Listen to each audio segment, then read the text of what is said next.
এই কি হয়েছে গো? আরে বাচ্চা হয়ে গেছে।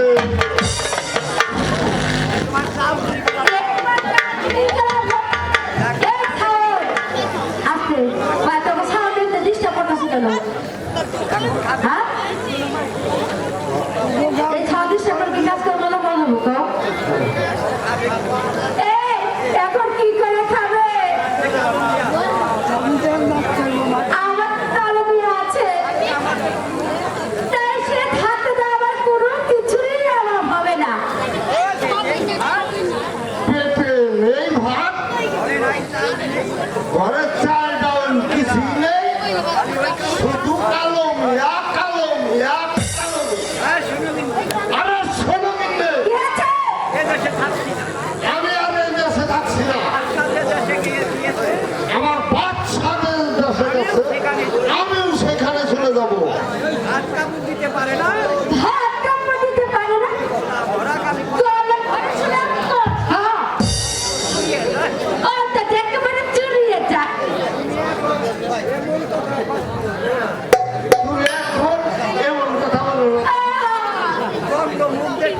তোমার দণ্ডবোধন মুখ খারাপ দেখলে আমার একবারে চুরিয়ে যায়।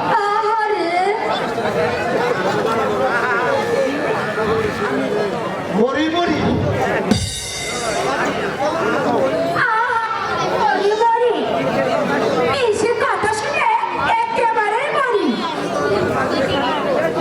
তোমার যেখানে ইচ্ছে সেখানে চলে যাও। আমি যাচ্ছি কালো মেয়ের কাছে। আরে শোনো কিনে কি আছে? শোনো, আমি তো চলেই যাব। হ্যালো, ঘরে বসে তুই একটি নিরিবিলি কথা বলবি। তোমার কথা বলার মতো মানুষের কাছে কালো মেয়ে যে আমাকে কত কিছু দেয়।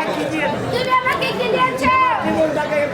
তুমি আমার জীবনে একেবারে বরবাদ করে দিয়েছো। আমি তোমার ঘর করব না।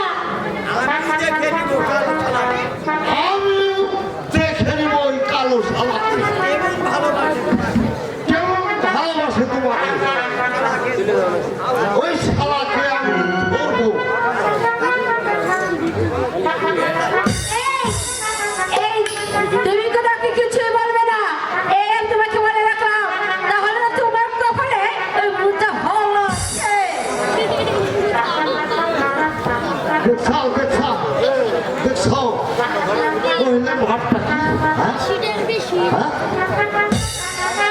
এই ধরো দেয়া কথা। আমি আগে কাপড় পরে আসি, কানে দুল পরে, গলায় মালা পরে, মহিলা সেজে আসি, তারপরে ওই কালো সারা